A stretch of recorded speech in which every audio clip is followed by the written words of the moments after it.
Hello, hi. My name's Julie and this is Stamp with Julie Baum. Today we're going to be doing a project. This is one of 3 projects from my Stamp Club group in March of 2023. We're going to be using some designer series paper, and this is a great project because you can use whatever paper you have. Let me give you an idea where we're headed with this project. We're going to be making an envelope. I've got a couple of different ones made here out of different retired designer series paper. You can see how cute this would be going into the mail with a custom card inside. Oh, remember this paper? This was a favorite. And this one was a recent celebration paper. And I'm going to show you how to make the envelope with this paper. This paper doesn't have a design, so it's not as critical as if you have a paper with a one direction design. So I will mention, if you're going to do an envelope out of your designer series paper that has a one direction, you want to make sure to cut your paper exactly how I tell you. Otherwise, your design will be going a different direction. Now, what you want to do is have your designer series paper cut 9 1/4 inches by 8 1/2 inches. So right now my 9 1/4 inches are showing here from side to side, and this is going to end up being the front of my envelope. All right, so again, if it was a directional pattern or design, this would be where that paper would be lying. Okay, so the 9 1/4 is side to side, and that's how you want your envelope to appear. Okay, we're going to make some score marks. So since I've already got it in a landscape position, I'm just going to use that. And the 2 marks that we're going to score at are 4 3/8 and 8 3/4. Okay, 4 3/8 inches and 8 3/4 inches. Then you're going to do a 1/4 turn clockwise. So now my paper is in a portrait position, and I'm going to score at 1 inch and at 6 3/4 inches. That's it. We can take our simply scored and move it out of the way. Of course, if you're using your paper trimmer and the scoring blade, that would work just fine as well. Okay, the next step is we're going to exaggerate all of those score lines, all those folds that we made. And so I'm using my bone folder to just reinforce those folds. So you've got 4 of them.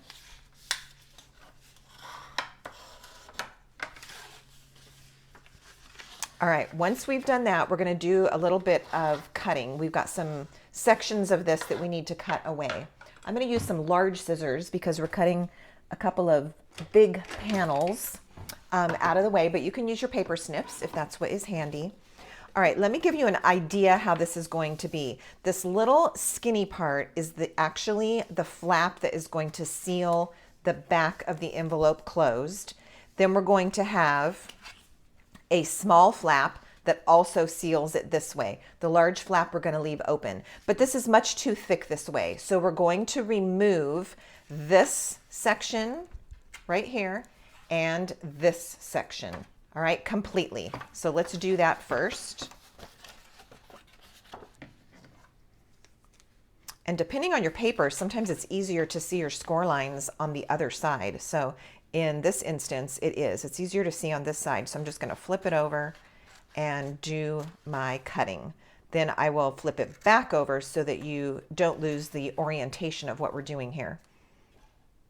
Okay, so I'm removing 2 pretty large rectangles from my piece, like so. Okay, back to this. Okay, this is what we have next. We want to leave this flap intact. That's going to be where the card slides in. This flap is going to get sealed, and this flap is going to get sealed. Now we've got a little bit more trimming. So we're going to now get rid of this corner piece and this teeny little corner piece. Now, let me also talk about our mitered edges, or the little wedges that we put in the tabs. This is going to be a tab, this is going to be a tab, and this is going to be a tab. So one way to do this is go ahead and remove these pieces and then go through and do your wedges, or we can kind of skip a step and do it at once. So I'll show you what I mean. I want a little wedge in the tab. This is going to be a tab. I want little wedges in this. So I can go ahead and do that here, cut at that little angle, and here. Now, when I completely remove this corner, I've saved a step. I don't have to go back and wedge that. Okay, I can wedge right here. And then let's save a step here. I can wedge here. We can remove this, or we can jump ahead, wedge it at the same time and remove it. And then our last one is this tiny piece. So you can see that I only took a small sliver out of each of those 3 tabs. And by doing that, it removes some of the bulk so that when we fold our envelope together, the flaps go together a lot smoother. All right, so we're going to flip this over onto the back side up. And I've got some score tape here, some tear and tape. All right, I'm going to put my strip here on this skinny little flap from end to end. I'm going to tear it with my ruler, which I like to do to get a nice clean tear. And then also a strip on the edge of the small flap. We're going to leave the large flap alone. Don't do anything to that one. We're going to put the tear and tape here. And you do want to put it at the edge because this is going to help seal the envelope.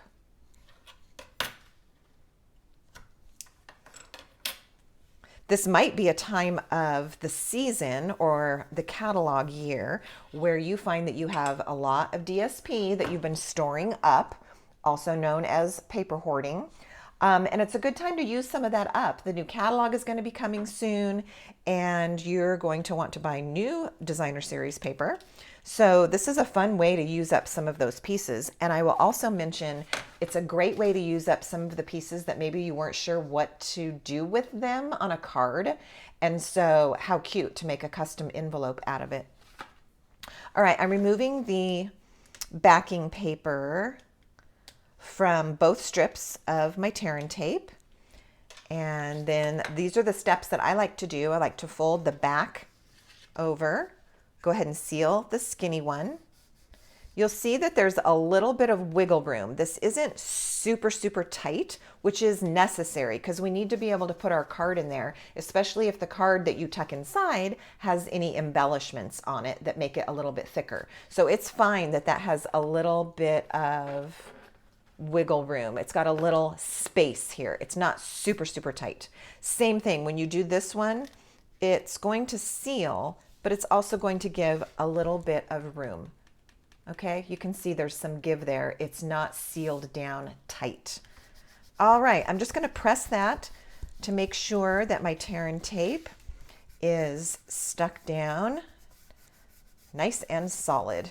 All right, and then this is where our card slips inside. Now, if you're going to be mailing this envelope, what you're going to want to do is simply write on here with a black or a bright colored Sharpie. That would be great. And then of course, add your postage stamp, or you can use a label. This is like a shipping label. And so I attached a label, put a little stamp on it, and then you can address it to your friend. I even have some round labels. So this one, I used a round label with a little bit of stamping on it. But if you're going to be hand delivering this card and envelope in person and you're not going to put it through the mail, then I think it needs some decorations. So let's do that next. All right, let's get these scraps out of the way. I'm going to pull in some scrap of basic white cardstock. And I'm using fresh freesia and Calypso Coral. I chose those colors because those colors are featured in this paper. All right, and I'm going to use a couple of flower stamps. So the first thing I'm going to do is 2 of the larger flower with fresh freesia. And when you do the larger flower, because of the way the punch is designed, you're going to want these flower petals up and down and crisscross. So like a cross shape or a T. That way, when you put it into the punch here in just a minute, it will line up with the flower. Do you see that? Now see how the smaller one is like an X? So when we get to that flower, we want to make sure that we stamp it in the direction of an X. Okay, so I need 2 large flowers for my project. I'm gonna need a little bit of space in between. Let's go ahead and punch those out, and then we'll add our small flowers. All right, this is the flowers and leaves punch. You can see it just slides right in there, lines up very nicely, and we can punch that out. There's our first flower. Drop all those little bits out of there. All right, here's our second one. Okay, now we need 3 small flowers for the design that I came up with. We'll do those in Calypso Coral, and we'll stamp them like an X. And I'm not sure. See, the reason you need to have a little bit of space in between is the punch itself also punches out any other parts that are in there at the time. So you want to have a little bit of space. Otherwise, when you go to punch your flower out, it's going to mess up the one next to it. So I've got enough space between those 2. I'm not sure if I have enough space for a third, but we're going to try it. Of course, we can re-stamp it if we need to. Okay, this is going to tuck in there nicely, and see, we've done fine. This little leaf part of the punch is not going to mess up that flower. And we're fine on the second and the third one. So there's the second one. Dump those little bits out, and number 3. Okay, let's clean up this space, only keeping what we need.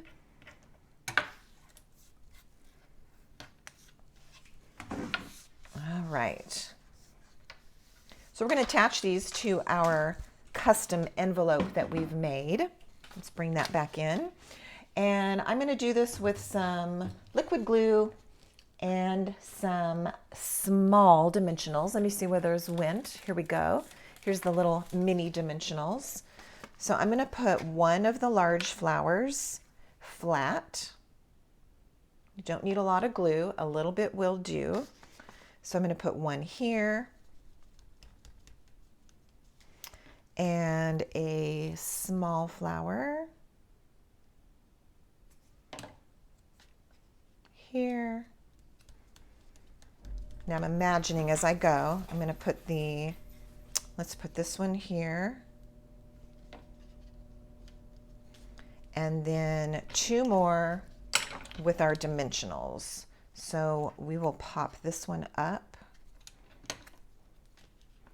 down here. Oh, I didn't take the backing off. Did you see that slide around? You caught that before I did, didn't you? All right, there's that one and this one. All right, we've got our flowers in place. Now let me show you how beautiful these are. These are flat adhesive backed pearls, and they're iridescent. They're quite pretty, and they're a little bit flatter than a typical pearl that stands up quite a bit. So let's put one of those here. I'm going to use these only on the large flowers, like so. And then one final step. Again, this envelope is not for going through the mail. This would be if it's getting tucked in with a present and you're taking it somewhere, or if you're hand delivering this card. So I've got some twine. This is actually in the January mini catalog. The color is pumpkin pie, but it goes just fine with the Calypso Coral in here. So we're going to take that. This is about 20 inches of twine. I'm just going to wrap it once around the length of the envelope and then tie it in a bow.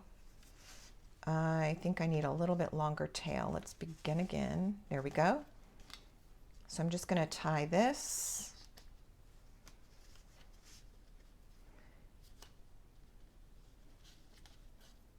It's always nice at club because you have somebody sitting by you that can help hold things while you tie your bow. Here I'm trying to do it myself. Oh, I didn't get it. Okay, one more time.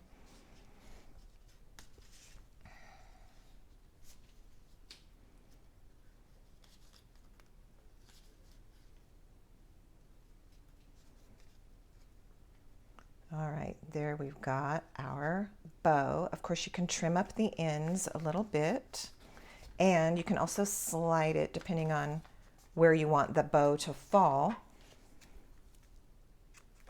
Trim up this end a little bit. It got kind of frayed in the process. There you have it.